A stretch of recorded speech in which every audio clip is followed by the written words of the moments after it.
जमीन में लगाएं। जय ओम विष्णुपाद परमहंस परिव्राजकाचार्य अष्टोत्तर श्री श्रीमधीश डिवाइन ग्रेस अभय चरणारविंद भक्ति वेदांत स्वामी श्रील प्रभुपाद की जय।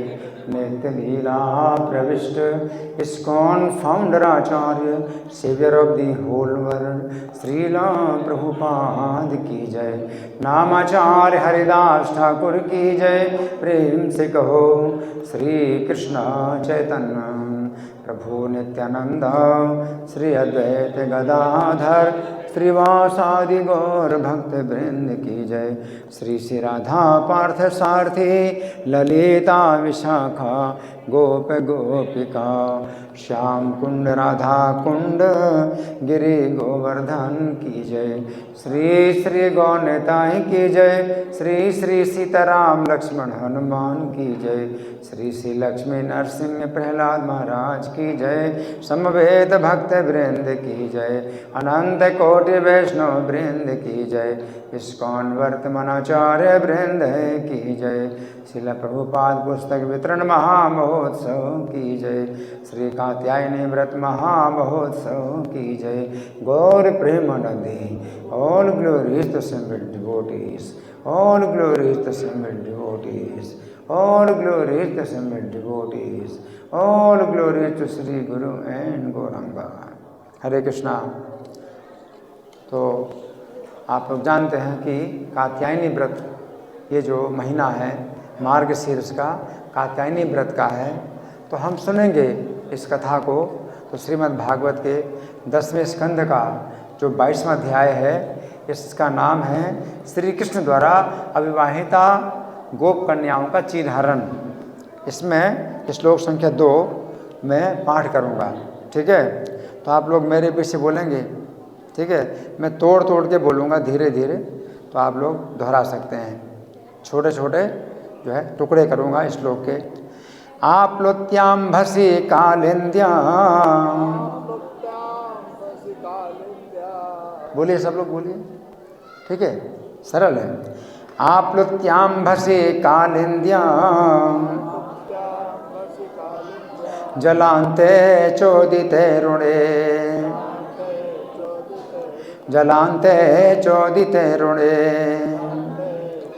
कृत्वा प्रतिकृतं देवी, कृत्वा प्रतिकृतिं देवी आनर्चुर्नृपैशकति।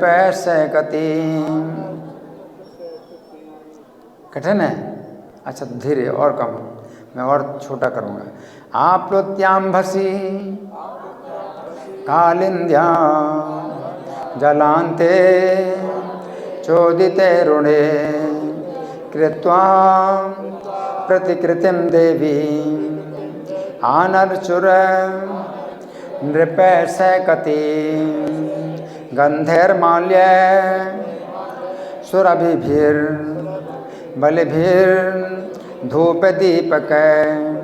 उच्चावचैश्चोपहार प्रवाल फलतंडुल।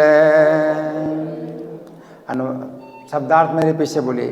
आप्लुत्य स्नान करके, भसी जल में, कालिंद्याः यमुना के जल अंते नदी के तट पर, च तथा उदिते उदय होने वाले, अरुणे तड़के, कृत्वा करके, प्रतिकृतिम अर्चा विग्रह, देवी देवी की, आनर्चुः पूजा करती थी, नृप हे राजा परीक्षित, सैकति बालुका की, गंध है चंदन तथा अन्य सुगंधित द्रव्यों से, माल्य है मालाओं से, सुरभि भी सुगंधित, बलि भी भेंटों से,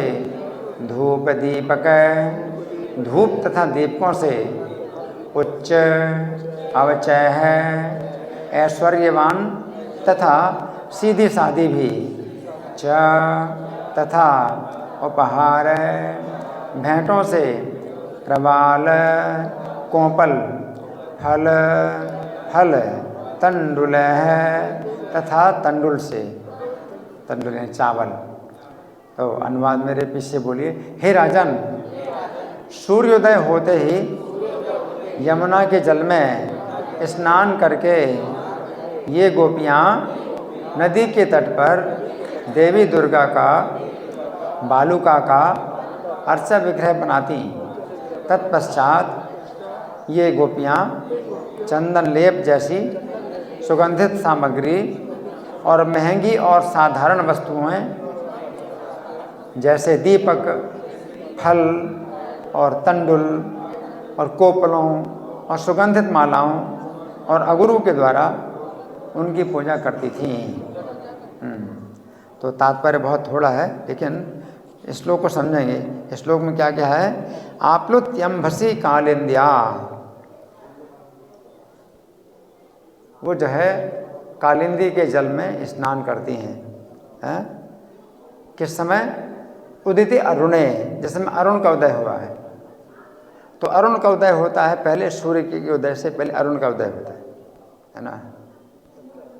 सूर्य का जब उदय होता है तो सूर्य दिखाई पड़े तो सूर्य का उदय होता है। तो सूर्य नहीं दिखाई पड़ता तो सूर्योदय से पहले क्या होता है? अरुणोदय, यानी आकाश में लाल रंग आ जाता है। आकाश का रंग लाल हो जाता है, उसको अरुणोदय बोलते हैं। तो सूर्योदय से भी पहले अरुणोदय के समय में वे जो है स्नान कर लेती हैं, और कृत्वा प्रतिकृतिम देवी, और जल के तट पर, जल के ही निकट देवी की एक एक प्रतिकृति बनाती हैं। रोज का नियम है, मतलब मूर्ति बनाएंगी और फिर उसमें विश्राम भी करा देती हैं पानी में, रोज बनाती हैं। तो देवी की प्रतिकृति बनाती हैं, आन और चूर्ण वैसे कहती, और वो बालुका की मूर्ति बनाती हैं और उसकी जो है पूजा करती हैं। गंधेर माल्य सर्वभिर, तो जो सुगंधित मालाएं हैं उनके द्वारा वो पूजा करती हैं। और बलिभिर धूप दीपिके, और धूप जो सुगंधित होती है, धूप उसके द्वारा पूजा करती हैं। और दीपक मतलब आरती उतारती हैं। उच्चावचय चौपहार है, और कई प्रकार की जो सामग्रियां हैं वो महंगी हैं और कुछ सामग्रियां जो सस्ती हैं। तो महंगी और सस्ती सब प्रकार की सामग्रियों से क्या करती हैं? पूजा करती हैं। प्रवाल फल तंडुले, तो उसमें जो है बहुत से फल हैं और चावल है ना, और जो है कोपल है। तो ये सब जो है इस प्रकार से पूजा करती हैं, है ना।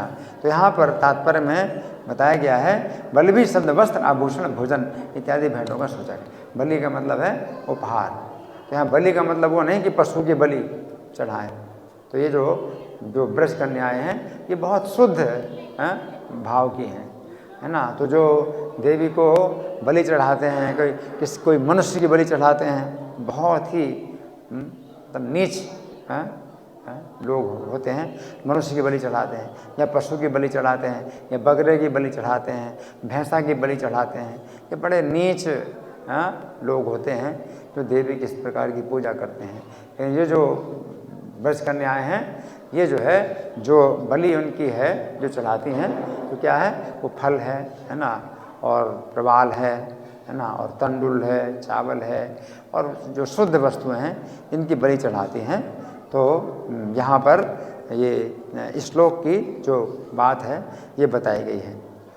तो इसमें कल जो मैंने श्लोक संख्या 1 का पाठ किया था, है ना, श्लोक संख्या 1 का पाठ किया था, तो उसका पहले हिंदी पद्यानुवाद में सुनाता हूँ।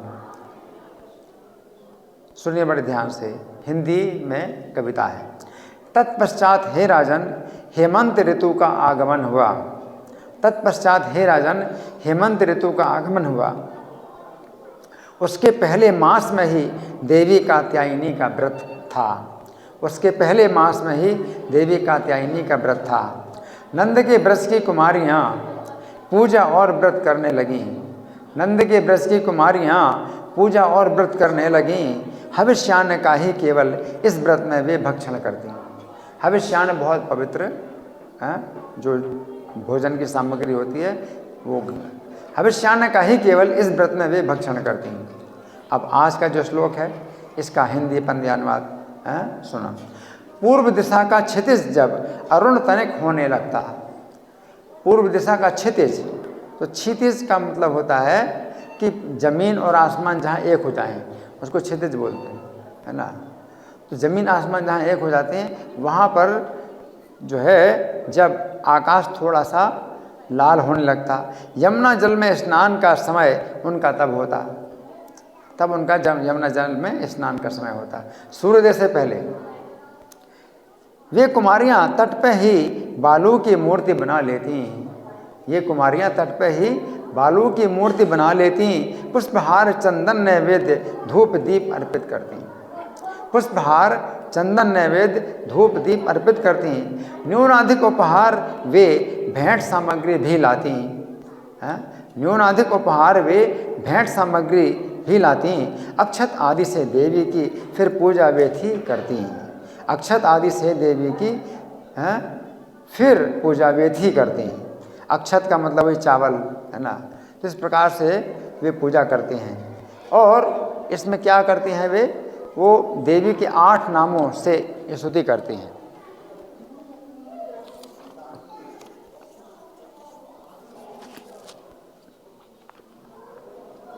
देवी के 8 नामों से स्तुति करती हैं, तो वो मैं थोड़ा आपको बताऊंगा। ये ब्रह्म वैवर्त पुराण में भी कथा आती है, और इस कथा को जैसे श्रीमद् भागवत की कथा सुखदेव गोस्वामी सुना रहे परीक्षित महाराज को, तो ब्रह्म वैवर्त पुराण में ये जो कथा है ये नारायण सुना रहे हैं। कौन से नारायण? जो नारायण ऋषि हैं, नर नारायण दोनों जुड़वा भाई हैं, ऋषि के रूप में हैं। तो वो नारायण ऋषि जो गंधमादन पर्वत में तपस्या करते हैं, वे नारद जी को सुना रहे हैं, है ना। तो नारद जी को सुना रहे हैं कि हे नारद सुनो, अब मैं पुनः श्री कृष्ण लीला का वर्णन करता हूँ। ये वो लीला है जिसमें गोप कन्याओं के चीर का अपहरण हुआ और उन्हें मनोवांछित वरदान दिया गया। हेमंत के प्रथम मास यानी मार्गशीर्ष में गोपांगनाएं प्रेम के वशीभूत हो प्रतिदिन केवल एक बार हविष्यान्न भोजन करती, प्रेम के वशीभूत होकर केवल एक बार ही भोजन करती, वो भी हविष्यान्न। हविष्यान्न बहुत पवित्र होता है, तो वो एक बार ही केवल ग्रहण करती, पूर्णतः संयम करके पूरे महीने भर भक्ति भाव से व्रत करती रहीं।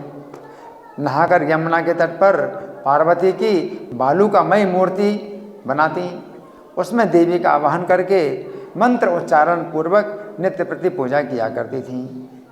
हे मुने, ये गोप कन्याएं चंदन, अगुरु, कस्तूरी, कुमकुम, नाना प्रकार के मनोहर पुष्प और भांति भांति की पुष्पहार, धूप, दीप, नैवेद्य, वस्त्र, अनेक अनेक फल और मणि, मोती, मूंगे चढ़ाकर अनेक प्रकार के बाजे बजाकर प्रतिदिन देवी की पूजा संपन्न करती थीं। और क्या बोलती थीं? हे देवी जगतां माता सृष्टिस्थित्यन्तकारिणी नंद गोपय सुतम कांतम अस्मभ्यम देहि सुव्रते। तो उसमें सुव्रत, हे सुव्रता देवी, जिनका व्रत बड़ा सुंदर है, सुंदर व्रत करने वाली हैं वो देवी, है ना। तो हे सुंदर व्रत करने वाली देवी, आप जगत की माता हो और सृष्टि और पालन और संहार करने वाली आप ही हो। नंद गोप के पुत्र को हमारा पति बना दीजिए। इस प्रकार के भावना से वे जो है करती हैं। अब दुर्गा के 8 नामों से स्तुति करती हैं, है ना। अब दुर्गा के 8 नाम, है ना, तो उनके जो है अर्थ बताए जा रहे हैं कि दुर्गा के पहला नाम दुर्गा है, ठीक है। इसका अर्थ क्या है, तो इसको जो है समझना है। दुर्गा का नाम से जो है वो जो है उनकी स्तुति करती हैं। तो दुर्गा में 4 अक्षर हैं, एक तो दा, फिर उ, फिर रा, फिर गा, फिर आ, 5 हुए। दा एक हो गया, दूसरा उ, तीसरा रा और चौथा गा और 5वां आ, 5 अक्षर हैं। तो दा का मतलब क्या है? दैत्य नाश करने वाली, दैत्य का नाश करने वाली दा। फिर ऊ का मतलब है विघ्न का नाश करने वाली है। इसके बाद रा का अर्थ है रोग नाश करने वाली, रोगों का नाश करने वाली रा। इसके बाद गा का मतलब है पापों का नाश करने वाली। उसके बाद आ का मतलब है भय और शत्रुओं का नाश करने वाली। दुर्गा में 5 अक्षर हैं, उनके 5 अर्थ हैं। तो एक अर्थ तो ये हो गया दुर्गा का कि जो क्या करती है, दैत्यों का नाश करती है, विघ्नों का नाश करती है और रोगों का नाश करती है और पापों का नाश करती है और भय का नाश करती है और शत्रुओं का नाश करती है। दुर्गा का मतलब ये क्या है ना। अब दूसरा अर्थ क्या है, दुर्गा के 3 अर्थ हैं। 8 नामों में पहला नाम दुर्गा है, तो पहला नाम भी जो है इसके 3 अर्थ हैं। एक अर्थ तो ये हो गया कि 5 चीज़ों का नाश करती हैं दुर्गा। दूसरा क्या है, दुर्ग और आ। अब इसके हम तोड़ते हैं दो विभाग। एक पहला भाग है दुर्ग और दूसरा है आ। तो दुर्ग का मतलब है विपत्ति है और आ का मतलब है नाश करने वाली। दुर्ग का मतलब विपत्ति है ना, कठिनाई, और आ का मतलब नाश करने वाली। तो विपत्ति कठिनाई का नाश करने वाली दूसरा अर्थ हो गया दुर्गा का है। फिर तीसरा दुर्ग और आ। तो दुर्ग का मतलब है दुर्गमासुर। दुर्ग का मतलब दुर्गमासुर, एक असुर था दुर्गमासुर, जिसका उन्होंने कभी विनाश किया था असुर का। तो दुर्गमासुर का विनाश करने वाली तो दुर्गा। तो इस प्रकार से इनके दुर्गा 8 नामों में दुर्गा एक नाम, पहला नाम है, इसके 3 अर्थ हुए। अब दूसरा नाम है शिवा।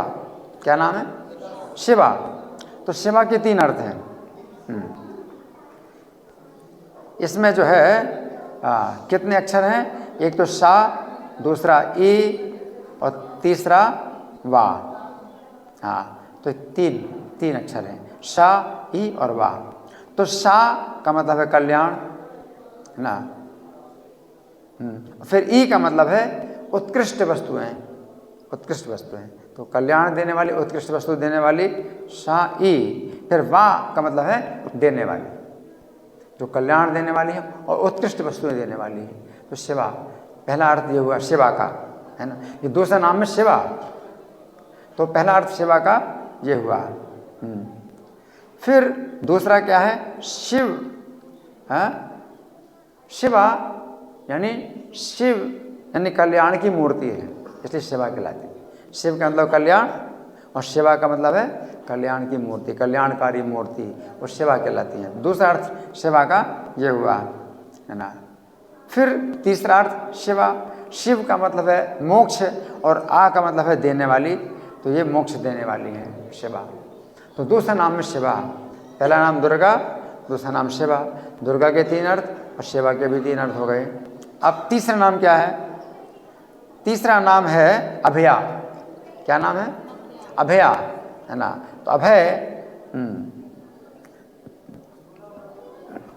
अभय का अर्थ है भय का नाश और आ का मतलब है देने वाली, जो अभय दान देने वाली, अभय देने वाली है अभया।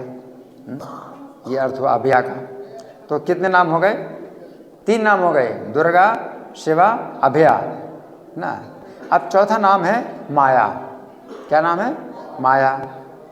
तो माँ का अर्थ है राजलक्ष्मी और या का मतलब प्राप्ति कराने वाली, जो शीघ्र ही राजलक्ष्मी की प्राप्ति कराती हैं वो माया कहलाती है, माया है ना। तो ये माया का अर्थ हुआ है ना। माया का दूसरा भी अर्थ है, माँ का अर्थ है मोक्ष और या का मतलब प्राप्ति, तो मोक्ष की प्राप्ति कराती हैं तो माया है। तो माया के 2 अर्थ हुए है ना। तो अभी तक कितने नाम हुए, दुर्गा 4 हो गए ना, दुर्गा, शिवा, अभया और माया, 4 नाम हो गए है ना। अब 5वां नाम क्या है, 5वां नाम है नारायणी। क्या नाम है, नारायणी। तो ये देवी भगवान नारायण के आधा अंग हैं, उन्हीं के समान तेजस्विनी है और उनके शरीर के भीतर ही निवास करती हैं, इसलिए नारायणी कहलाती है।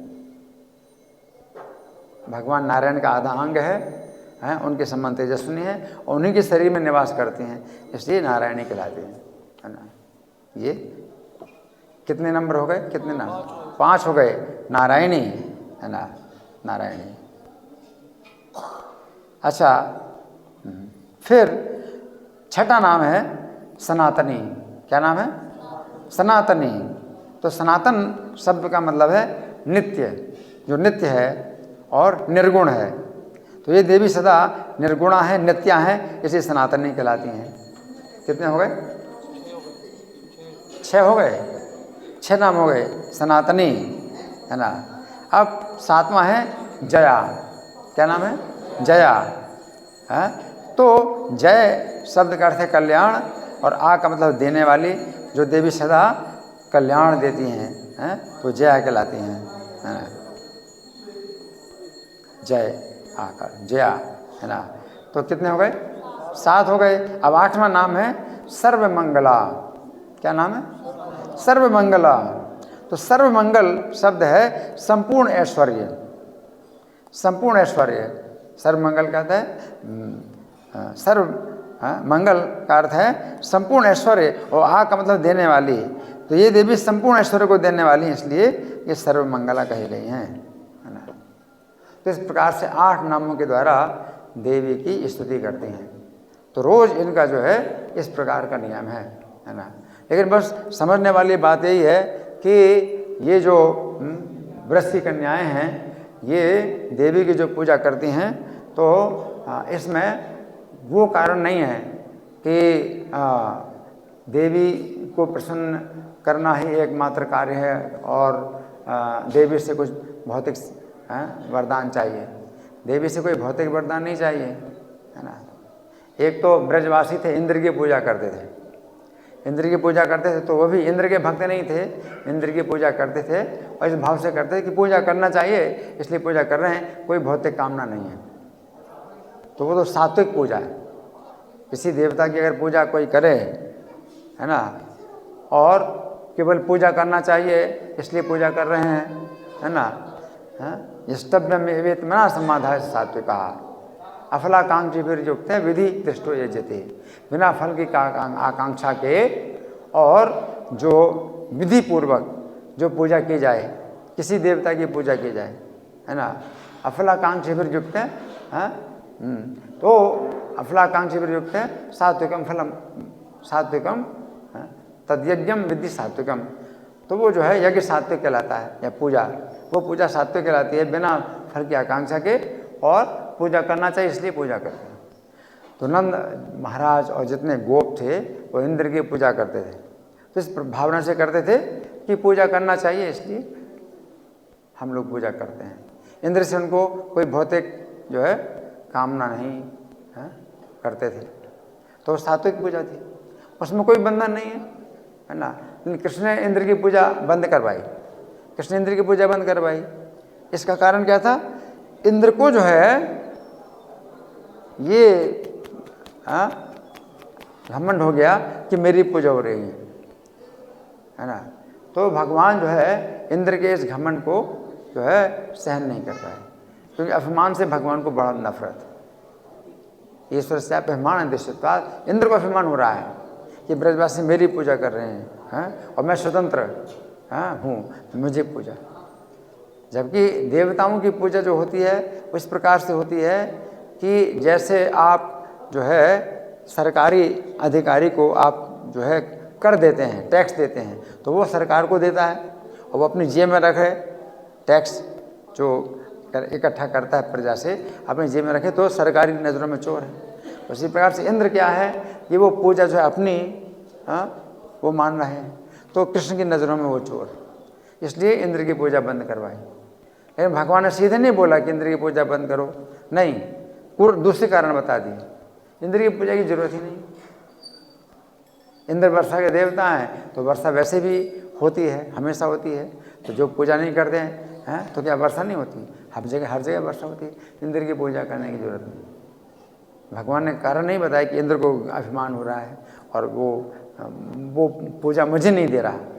तो कृष्ण ब्रज में तो जो है सामान्य बालक की तरह लीला कर रहे हैं, तो ये नहीं कह रहे हैं कि इंद्र जो है जो पूजा तुम्हारी ले रहा है वो मुझे नहीं दे रहा है, इसलिए चोर है। ये नहीं बता रहे भगवान, ना भगवान अपनी पूजा करा रहे।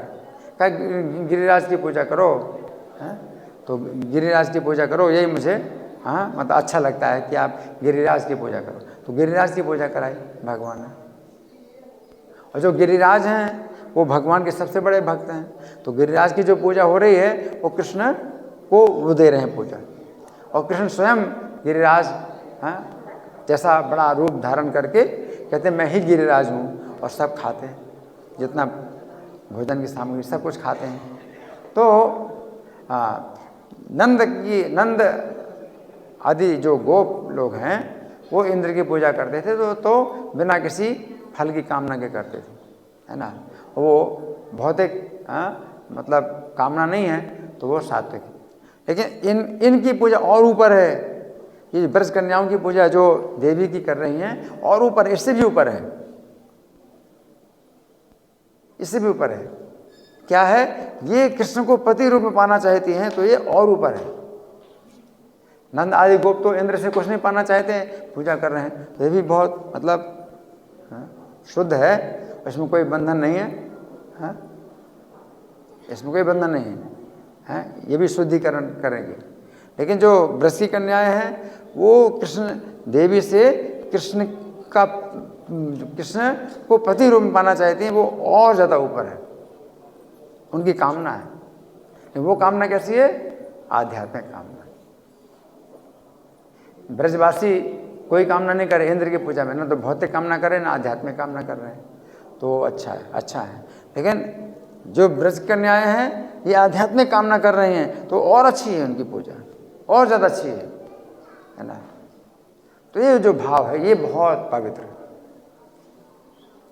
ये कथा बहुत पवित्र है, क्योंकि ये जो कन्याएं हैं इनकी तीव्र कामना है, तीव्रता से जो है कामना करती हैं, है ना। तो रोज जो है इसी मंत्र का जाप करती हैं, क्या कि नंद गोप सुतम कांतम अस्मभ्यम देहि सुब्रते, हमको जो है नंद गोप के पुत्र को पति रूप में प्रदान कीजिए, है ना। तो इनमें जो क्या है बड़ी तीव्र कामना है ना। तो ये जो है इनका जो मन है वो कृष्ण में लगा हुआ है। कृष्ण कहते हैं कि मन मनाभ हो, मुझ में मन लगाओ। तो जो सामान्य लोग देवताओं की पूजा करते हैं तो देवता में मन लगाते हैं, है ना, देवता में मन लगाते हैं, है ना। लेकिन भगवान कहते हैं नहीं, मुझ में मन लगाओ।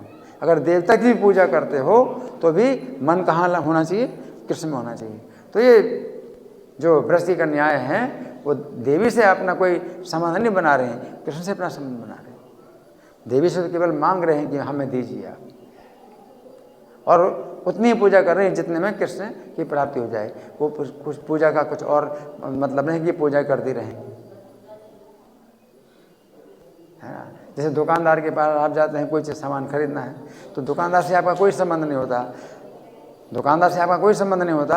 आपने पैसा दिया, आपने सामान लिया, और आपका दिमाग उसी में लगा कि हमें ये चीज़ लेनी है, तो आपका दिमाग उसी चीज़ में लगा कि मुझे ये चीज़ लेनी है, और आपने ले ली, तो भी आपका दिमाग उसी में है। दुकानदार के बारे में आप सोचते नहीं कि आप दुकानदार से आपकी से क्या मतलब, आप दुकानदार के बारे में कुछ नहीं सोचते। इसलिए से जो ब्रज की कन्याएँ हैं ये देवी के बारे में कुछ नहीं सोचती हैं, वो देवी से मांग रही हैं तो आप हमें दे दो, और जो पूजा है वो कर रहे हैं कि हमें पूजा कर रहे हैं, इस पूजा के बदले हमको ये दे दो। तो ये एक प्रकार का क्या है? सौदा है, सौदा है।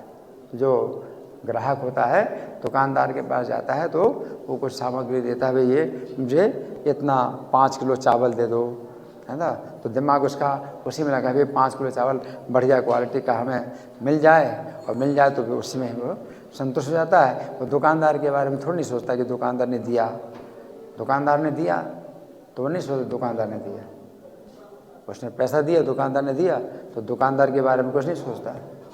उसी प्रकार से ब्रज की कन्याएं हैं, है ना। तो देवी से जो है वो जो है चाहती हैं कि कृष्ण रूप है, तो कृष्ण कहते मन मनाओ हो मत भक्तो, तो मुझे मन लगाओ। तो पहली जो है शिक्षा भगवान की, मन मनाओ, मुझे मन लगाओ। तो इनका मन देवी में नहीं लगा है, कृष्ण में लगा है। नंद गोप सुतम, नंद गोप के पुत्र को हमें दे दो, नंदगोप के पुत्र। अब वो कृष्ण को परमेश्वर के रूप में नहीं मान रहे हैं, देवी को मान रहे परमेश्वरी, क्या परमेश्वरी हो, और कृष्ण तो नंदगोप के पुत्र हैं, तो हमें नंदगोप के पुत्र दे दो पति रूप। लेकिन उसमें पूर्ण जो है वो कृष्ण की प्राप्ति होती है।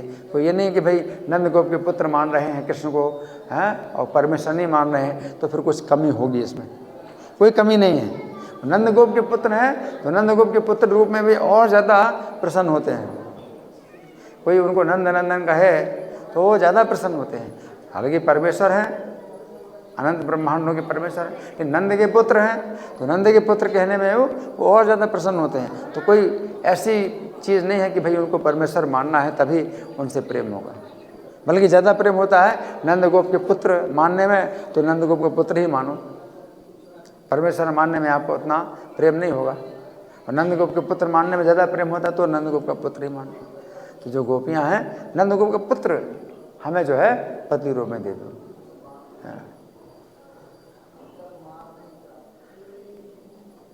ईश्वर भावना नहीं है कृष्ण के प्रति, ईश्वर की भावना नहीं। अगर ईश्वर की भावना होगी तो पति कैसे बनाएंगे, ईश्वर को कैसे पति बना सकते हैं? ये ब्रज की कन्याएं हैं, अशिक्षित कन्याएं, ईश्वर को कैसे पति बनाएंगे? तो कृष्ण ईश्वर नहीं है, नंदगोप के पुत्र। हमको उनका जो है हमें उन वो जो है पति रूप में प्रदान कर दीजिए। आप ईश्वरी हैं, आप सब कुछ कर सकते हैं, तो नंदगोप को हमारा पति बना दो। मन मना भाव मत भक्तो, तो कृष्ण कहते हैं मुझे मन लगाओ। और दूसरी शिक्षा है मत भक्तो, मेरे भक्त बनो। तो ये जो ब्रज कन्याएं हैं वो कृष्ण की भक्त हैं, और भक्त का मतलब सेवा करने वाले। तो कृष्ण की सेवा करना चाहिए। कृष्ण को जो पति रूप में पाती हैं तो वो नहीं है कि पति का शोषण करें, पति से उनको कुछ पाना है, नहीं, सेवा करना चाहिए। उनके अंदर सेवा की भावना है। तो मत भक्त मेरे भक्त बनो, तो मेरे भक्त बनो ना, भक्ति का मतलब सेवा। तो कृष्ण की जो है वो कृष्ण को पाना चाहती है पति रूप में, तो उसमें वो नहीं है कि पति के रूप में मिल जाए तो फिर उनसे जो है वो मांग करेंगे कि हमें घर चाहिए, हमें जो है पुत्र चाहिए, हमें धन चाहिए, हमें है ना कितनी कितनी चीज़ें, वो नहीं है। अगर कृष्ण पति रूप में प्राप्त हो जाए तो कृष्ण की सेवा वो करेंगी। हैं कृष्ण तो सामान्य स्त्री है, वो मतलब पति चाहती है तो इसलिए चाहती है कि पति से मुझे धन मिलेगा, पुत्र मिलेंगे, घर मकान सुरक्षा, कितना कितना चीज़ें और बहुत सी आवश्यकताएं, और लिस्ट के ऊपर लिस्ट जो है वो देती रहती हैं पति को कि ये सामान चाहिए, वो सामान चाहिए, और लिस्ट बनाती रहती हैं कई चीज़ें। ऐसा वस्त्र चाहिए, ऐसा आभूषण चाहिए, है ना, ये सब जो है कॉस्मेटिक्स चाहिए, ये चाहिए, वो चाहिए, है ना। तो हमेशा ये भावना होती है, लेकिन इनकी भावना वो नहीं है। इसलिए मन भक्तो, मन मना भव मत भक्तो मत याजी, मेरी पूजा करो। अब भगवान कहते मेरी पूजा करो, यही तो दुर्गा की पूजा कर रही हैं। अब इसका क्या उत्तर है? दुर्गा की पूजा कर रही हैं, कृष्ण कहते हैं मेरी पूजा करो। तो कृष्ण जब कह रहे हैं मेरी पूजा करो, उस समय भगवान अपने को ईश्वर घोषित कर रहे हैं अर्जुन के सामने। तो अभी हम भगवान की पूजा कर रहे हैं, कृष्ण की पूजा कर रहे हैं, है ना, क्योंकि वो अर्चा विग्रह के रूप में हमारे सामने है और कहते हैं मेरी पूजा करो। लेकिन अभी ब्रज में वो जो है अपनी पूजा नहीं कराना चाहते हैं। ब्रज में तो वो नंद के पुत्र के रूप में रहते हैं और एक बालक के रूप में सबका क्या है वो स्नेह चाहते हैं। तो पूजा कैसे करें कृष्ण की? इसलिए देवी की पूजा करना। तो यहाँ पर अंतर है कि भगवान कहते हैं मेरी पूजा करो, नहीं, वो भगवान की पूजा नहीं कर रहे, कृष्ण की पूजा नहीं कर रहे हैं, देवी की पूजा कर रहे हैं। क्योंकि कृष्ण की पूजा की जो है कोई विधि है ही नहीं। ब्रज में कृष्ण की पूजा करने की कोई विधि नहीं है। नंद गोप के पुत्र हैं और गौ में चराते हैं, है ना, अपनी पूजा कैसे कराएंगे? तो कोई पूजा नहीं करता उनकी, तो वो कैसे पूजा करें? तो देवी की पूजा कर रहे हैं, है ना, मध्याजी माम। लेकिन देवी की पूजा कर रही तो केवल कृष्ण की प्राप्ति के लिए। माम नमस्करो, मुझे नमस्कार करो। तो कृष्ण को तो नमस्कार नहीं करती वो। यहाँ भी ये प्रश्न बनता है कि भगवान के मुझे नमस्कार करो, तो ये जो गोप कन्याएं कृष्ण को तो नमस्कार नहीं करती। क्यों? क्योंकि कृष्ण चूँकि नंद गोप के पुत्र के रूप में है, तो वो जो है नहीं चाहते कोई उनको नमस्कार करे। सब लोग जो है उनको जो है स्नेह देते हैं कि हमारा बालक है, छोटा बालक है, स्नेह देते हैं, है ना। तो ब्रज में जो है कृष्ण जो है ना तो अपनी पूजा कराते हैं और ना नमस्कार कराते हैं कि कोई उनको नमस्कार करे। ब्रज में जो है कृष्ण जब एक बालक के रूप में है, ब्रज के बालक के रूप में है, तो पूजा और नमस्कार वो बिल्कुल नहीं चाहेंगे। इसलिए जो गोप कन्याएं हैं कृष्ण की पूजा नहीं करती, ना कृष्ण को नमस्कार करती हैं। लेकिन जहाँ तक पहली दो बातें हैं, कृष्ण में मन को लगाना और कृष्ण के भक्त बनना, तो ये चीज़ें इसमें है ना। तो ये जो कथा है कि जो भगवान को जो है वो पति बनाना चाहती हैं और इस प्रकार से देवी की पूजा कर रहे हैं, है ना। ये जो है इनको शिक्षा किसने दी? इन गोप कन्याओं को किसने शिक्षा दी?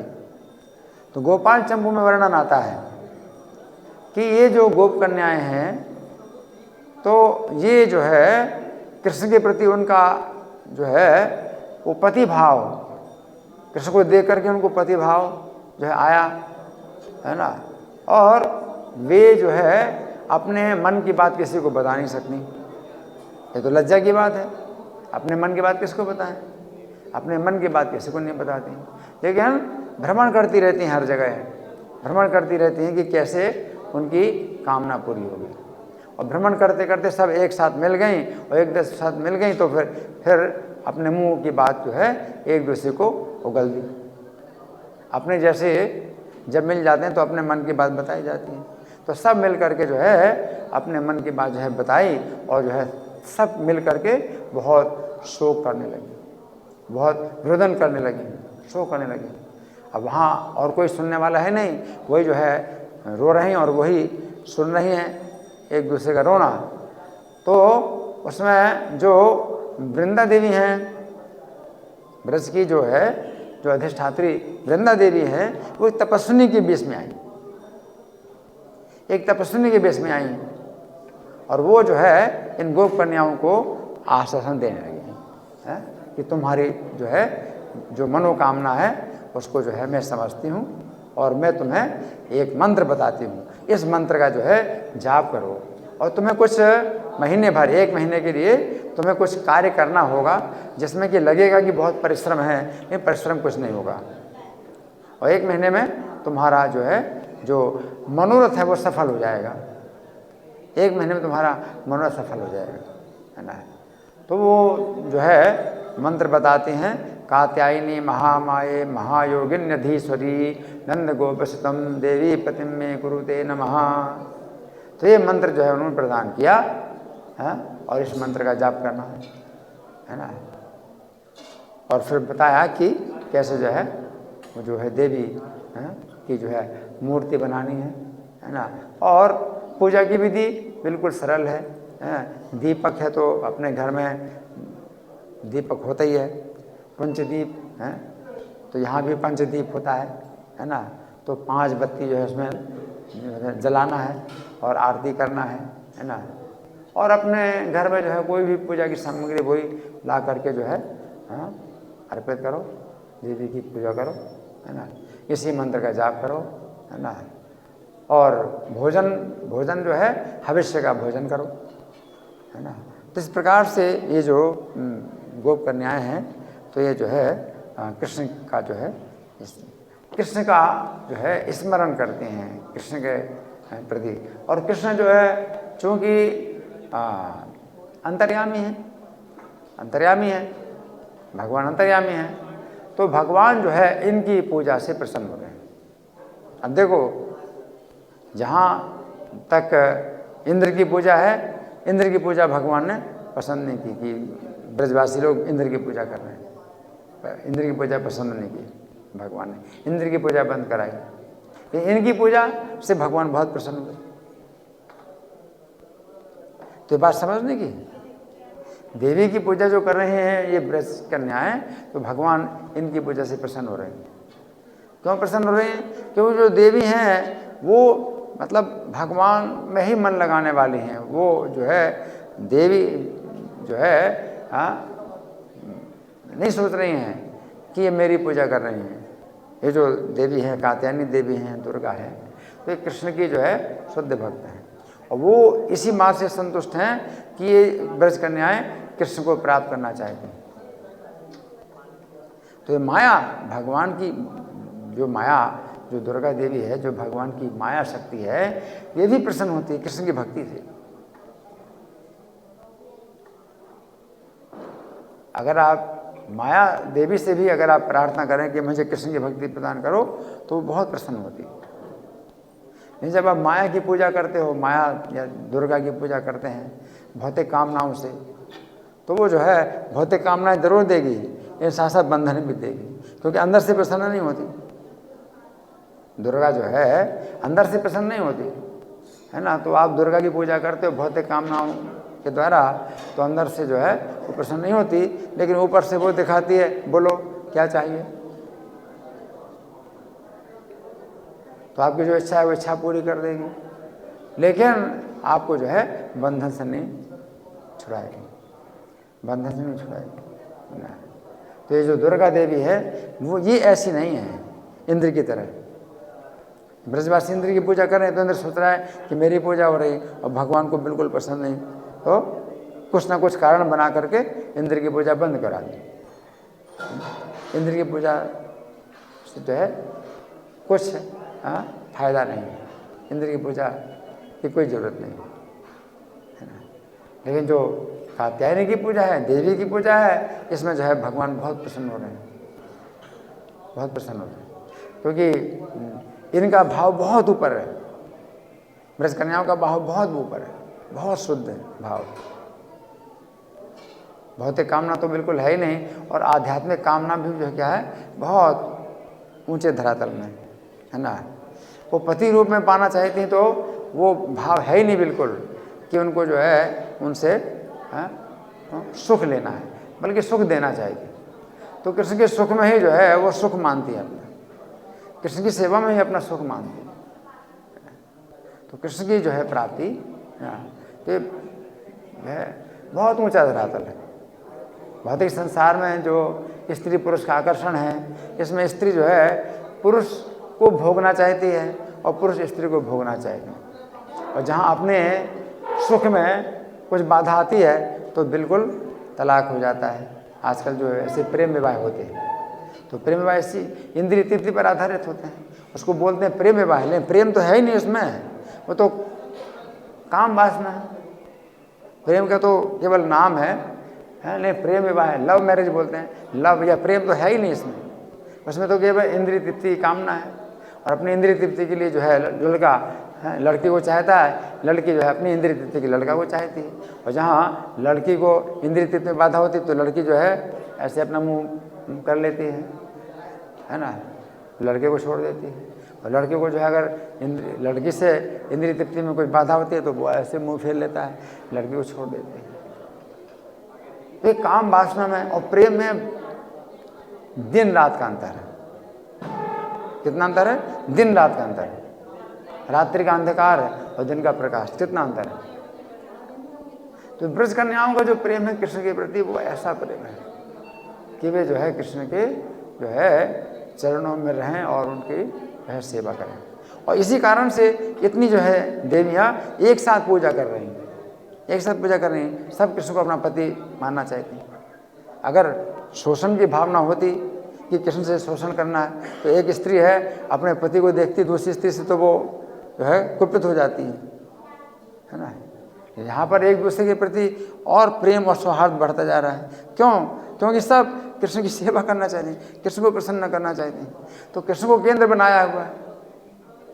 अरे कृष्ण को केंद्र बनाया हुआ है तो हमारा भी सर्कल और आपका सर्कल कोई कटेगा नहीं। जैसे आपने अगर अपने को केंद्र बनाया है तो आपका जो भी सर्कल बना है ना, सर्कल बना है, आपने अपने को केंद्र बनाया है, आपका सर्कल है, तो काटेगा एक दूसरे, कटेंगे ना। इन ब्रज कन्याओं के जो है केंद्र श्री कृष्ण ही है, तो सबका सर्कल जो है कैसे बन रहा है? कृष्ण को केंद्र में बना करके, तो एक दूसरे को काटते नहीं। जैसे पानी में आप जो है पत्थर फेंकते हैं, पानी पत्थर फेंकते हैं तो सर्कल बनते हैं ना, तो एक सर्कल बनता है अंदर, फिर और बाहर, फिर और बाहर और बाहर। ये सर्कल किसी को काटते नहीं, क्योंकि एक ही केंद्र है, तो जितने सर्किल हैं एक दूसरे को नहीं काटेंगे। तो उसी प्रकार से इन ब्रज कन्याओं का जो है एक ही केंद्र श्री कृष्ण है, तो इनके अपने अपने सर्किल हैं सबके, लेकिन केंद्र एक ही है ना, तो काटेंगे नहीं, तो कोई आपस में कोई विरोध है और मतभेद होता ही नहीं, किसी प्रकार का मतभेद नहीं होता। इसलिए एक साथ ही जो है कृष्ण उनको दर्शन देते हैं, एक साथ ही उनको स्वीकार करते हैं, हाँ मैं तुम्हें स्वीकार करता हूँ, मैं तुम्हारा पति हूँ, सब एक साथ होता है। लेकिन यहाँ पर क्या है, अगर एक पत्नी है तो दूसरी पत्नी के पास जाता है तो अपनी पत्नी को नहीं बताता मैं उसके पास जा रहा हूँ, है ना। उसके पास हो के आया है तो अपनी पत्नी को नहीं बताया मैं उसके पास हो के आया हूँ, वो नहीं बताएगा, क्योंकि अपना उस पत्नी का अपना सर्कल है, उस पत्नी का अपना सर्कल है ना, तो एक दूसरे को काटेंगे, तो संभव नहीं है ना। इस भौतिक संसार में ऐसे संबंध संभव ही नहीं है। जहाँ कोई व्यक्ति जो है 2 पत्नियां या 3 पत्नियां रखेगा तो परेशानी पैदा हो जाएगी, परेशानी पैदा हो जाएगी, है ना। लेकिन भगवान की इतनी पत्नियां हैं और केवल एक कृष्ण है, लेकिन सब प्रसन्न हैं, सब संतुष्ट हैं। द्वारका में तो जितनी पत्नियां हैं भगवान की, उतने भगवान अपने रूप धारण करते हैं। तो द्वारका में जो पत्नियां हैं तो उनका उतना ऊंचा प्रेम नहीं है जितना इनका है।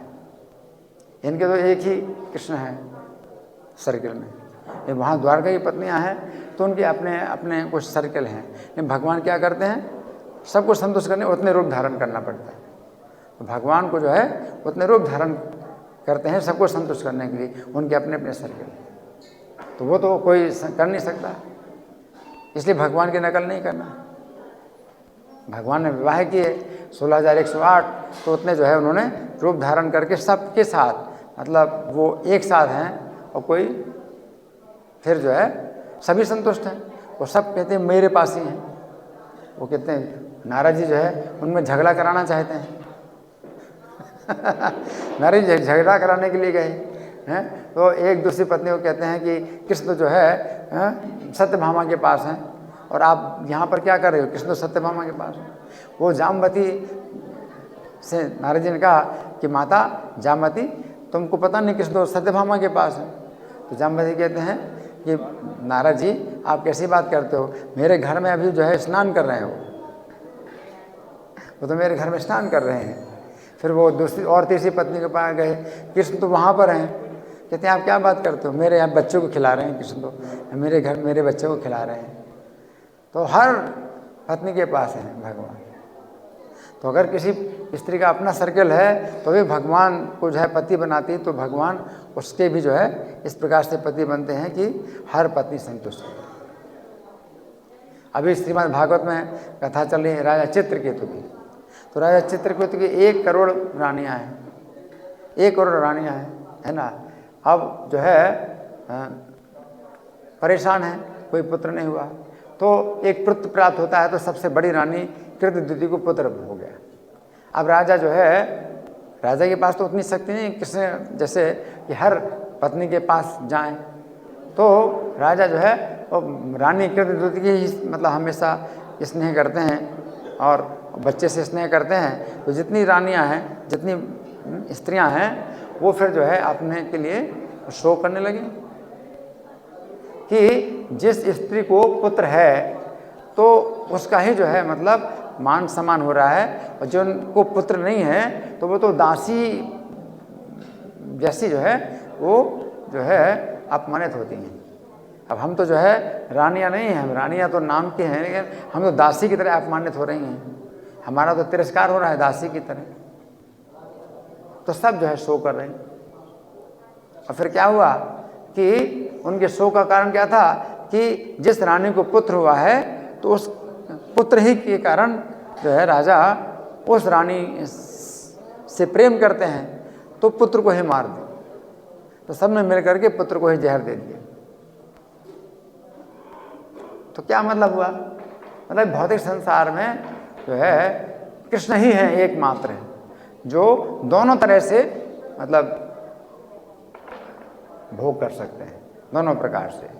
एक प्रकार से जो ब्रज कन्याएं हैं उनके एक अकेले पति हैं और सब जो है उनके जो है चारों तरफ वो उनको ही केंद्र बनाए हुए, एक पति और सब जो है उनकी पत्नियां हैं। और यहाँ द्वारका की जो रानियां हैं तो उनको हर रानी को पुत्र प्रदान कर रहे हैं, हर के सबके अपने घर बनाए हुए हैं। हर स्त्री का जो है मतलब जो चाहती है अपने पति से कि घर मेरे है ना बढ़िया धन संपत्ति हो और पुत्र हो, तो हर रानी को जो है घर प्रदान कर रहे हैं, पुत्र प्रदान कर रहे हैं और हर रानी के घर में रहते हैं, प्रत्येक रानी घर में। दोनों प्रकार से भगवान जो है रह सकते हैं। लेकिन जीव में कोई भी योग्यता नहीं, कोई भी पति नहीं बन सकता। इस भौतिक संसार में कोई भी पति नहीं बन सकता, वो असली पति कृष्ण ही पति, हम पति नहीं बन सकते। हमें अगर पति बनना है तो बस यही है कि भाई जो पत्नी उसको भी जो है वैष्णवी बनाओ और उसको भी जो है भगवान की सेवा में लगाओ। आप भी भगवान की सेवा करो और अपने को भोक्ता नहीं समझना कि आप जो है आप इसके मालिक हैं, ये जो है स्त्री है और मैं इसका मालिक हूँ और मैं इसका कंट्रोल करने वाला हूँ। अगर आप कंट्रोलर बनेंगे तो फिर जो है दिक्कत हो जाएगी।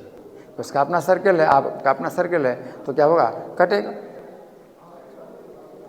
अपने को केंद्र बना करके आप सर्कल बनाओगे, वो अपना केंद्र बना के सर्कल बनाती है, तो एक दूसरे का सर्कल क्या होगा, कटेगा। लेकिन कृष्ण को केंद्र बना करके सर्कल बनाए तो पति हैं, पत्नी हैं, बच्चे हैं, पूरा परिवार, सबका सर्कल क्या है कि केंद्र कृष्ण है। तो फिर जो है अपने पूरे परिवार में फिर कोई झगड़ा नहीं। तो अगर परिवार चलाना है और सब एक मत अगर करना है, सबको एक मत करना है, तो क्या है, कृष्ण को केंद्र बना करके तो पूरा परिवार जो है कृष्ण पर केंद्रित है। हर कोई जो है कृष्ण को जो है मतलब केंद्र बना मान करके तो अपने घर में जो है कृष्ण को रख करके या मंदिर बना करके सब लोग कृष्ण की पूजा में लगे हुए हैं, है ना। तो कोई आरती कर रहा है तो कोई घंटी बजा रहा है, कोई संग बजा रहा है, तो कृष्ण को केंद्र बना करके तो कोई फिर सब एक दूसरे के प्रति फिर सौहार्द की भावना रहती है, फिर कहीं विरोध हो गई नहीं, है ना। तो ये चीज़ जो ब्रज की कन्याएं हैं वो प्रेम जो है वो कृष्ण से ही हो सकता है कि केंद्र बनाएं कृष्ण को, तो फिर एक दूसरे का जो है सहयोग मिलेगा, सबको एक दूसरे का सहयोग मिलेगा केवल कृष्ण को केंद्र बनाने से। अब असुरों में जो है झगड़ा हुआ, अमृत को केंद्र बनाया है, अमृत पहले मुझे चाहिए, हाँ अहम पूर्वम, तो झगड़ा हो रहा है। असुर लोग वैसे सब एक मिल करके रहते हैं, जहाँ अमृत का कलश आया तो एक जो है असुर अमृत का कलश छीन करके भाग रहा है, तो दूसरा उससे बलवान है तो उसे छीन करके इधर भाग रहा है, फिर तीसरा उससे ज़्यादा शक्तिशाली तो छीन करके इधर भाग रहा है। अमृत का कलश जो है वो केंद्र बन गया और सब में जो है क्या हो गया, मैं पहले। असुर में क्या हो गया, कलह हो गया। कलयुग का मतलब ही कलह है, झगड़ा है। तो कलयुग में क्या, हर कोई अपने को केंद्र मान करके सर्कल बनाता है अपना सर्कल। तो मेरा सर्कल आपके सर्कल से क्या होगा, कटेगा, सबके सर्कल कटेंगे, एक दूसरे से कटेंगे, है ना। कलयुग में ये झगड़ा होता है ना। तो ये जो कथा है इसीलिए बहुत दिव्य है। कितनी दिव्य कथा है। भगवान एक हैं और सब जो है मतलब कन्याएं हैं, है ना। एक साथ सबको जो है भगवान जो है संतुष्ट कर रहे हैं।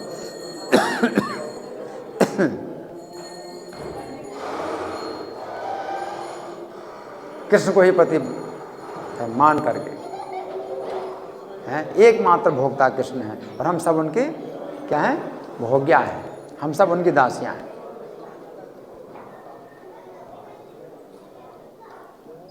तो नौकरों में भी जो है, कर्मचारियों में भी जो है आपस में सहमति रहती है, अगर वो मालिक को केंद्र मानते हैं। हर नौकर अपने को केंद्र मानता है तो फिर नौकरों में ही आपस में क्या होता है, झगड़ा रहता है, सब में झगड़ा रहता है ना। तो कृष्ण एकमात्र भोक्ता हैं, भोक्तारम, परम भोक्ता कृष्ण है। तो फिर हम सब लोग जो है एक दूसरे के सहयोगी बनेंगे, विरोधी नहीं बनेंगे। अब विरोध का कोई बात ही नहीं है। आप किसी की सेवा कर रहे हैं इस तरह से, आप कृष्ण को प्रसन्न कर रहे हैं और हम कृष्ण को इस तरह से प्रसन्न कर रहे हैं, तो उसमें जो है फिर मतभेद होने की कोई गुंजाइश नहीं, कोई मतभेद नहीं होता। ठीक है ना। धन्यवाद। श्री कृष्ण कथा महामहोत्सव की जय। श्रील प्रभुपाद की जय। हरे कृष्णा।